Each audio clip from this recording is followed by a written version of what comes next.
snap down and our entry and how do we get somebody down. Of course, we always can get to a snap down off of a failed shot.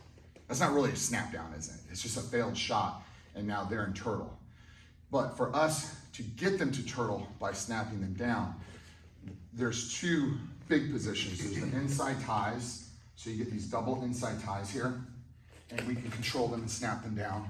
Another very popular position is the collar tie to the inside tie.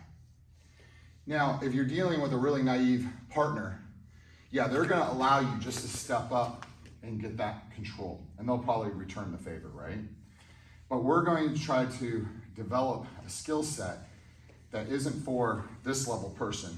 We're doing it for this level person. So the majority of us are right leg forward guys, okay? So that means our feeler hand is always gonna be our backhand, okay? And remember last time I told you we have two different ways of checking, two major different ways of checking. There's a palm to the shoulder or there's a V grip.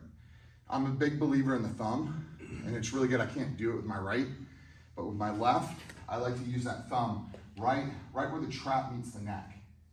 Now what that does is now that allows me to do what I want to do with this lead leg. If I feel with my front hand, which a lot of people do it and they're successful with it, but you have to realize that when I reach with this front leg, I just left this leg exposed for attack. So if I post with my rear hand and I have a feeler here, now that's going to give me my entry to come here to the neck or the back of the head. This is much heavier, guys, than this is. The reason why I like to snap down the neck, it gives that little pop right there. Now, if I want to move to the back of the head to get a little heavier, that's fine. But I'm going to go 1, 2, and then he's going to respond. You know, he's going to start locking, and then I'm going to come right here. Now, I've won this inside space. Does everybody see that? I've won that inside space, and that's what I want. And there's going to be a fight here. You're going to fight from this position. He's going to pummel in. You're going to come here. And while that's going on, I need to get his hands on the mat. Yes, we can go straight back. Probably won't be as successful as you want it to be unless he's really fatigued. I tend to like to circle when I step out. So I'll circle and drag his feet all the way down. I'm gonna keep my weight on my partner always. My shoulder is gonna drop into the back of his trap. And notice I'm trying to take advantage of leverage. If I get draped too far over, that's gonna be to my partner's advantage. I wanna be on the end with my shoulder down. Now, if you wanna come on over, my chin control. I wanna get that nice chin control with my elbow in.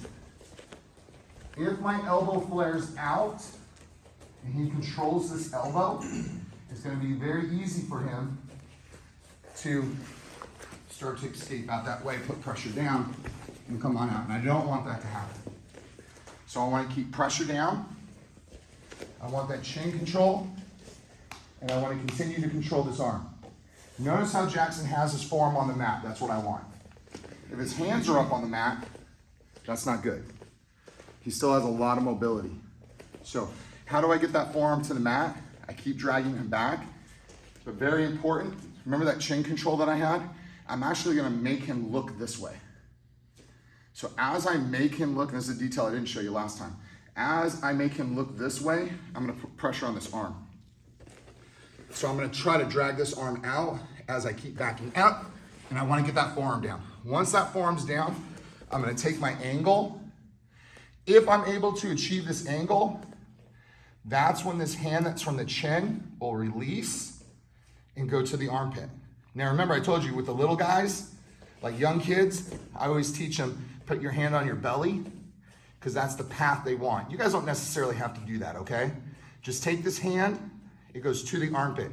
Now as I shoot this across, it'll spin me right to my spiral ride. Now my spiral ride is this arm locking to the inside of the thigh, okay? The front hand can either take a near side claw or you can take a far side claw. But we have to be active with this hand, okay? So near side or far side, it doesn't matter. I just need to keep the weight on his arms. And then I'm blocking his legs here. Now we're just gonna rotate towards the head and try to get him to that hip. What I don't want him to do is be able to rotate to this hip. So I want the near side hip on the mat. Okay, one more time. So we're gonna go 1, 2, snap down, come down. Notice my knee is down. I'm just trying to keep some pressure off of Jackson. Control the chin, pull. His forearm's already on the mat, so that's fantastic. I'm gonna go ahead and get my angle, sneak my hand, shoot right here to my spiral right. If I grab this forearm and bring it in, fantastic. But I wanna be here or here with the intent of probably coming here and controlling this hand, okay? Let's do that. We're gonna do 2 minutes, just back and forth, and then we'll work the shuck, and then we're gonna go right into the truck from there. Okay, guys, ready? 1, 2, 3.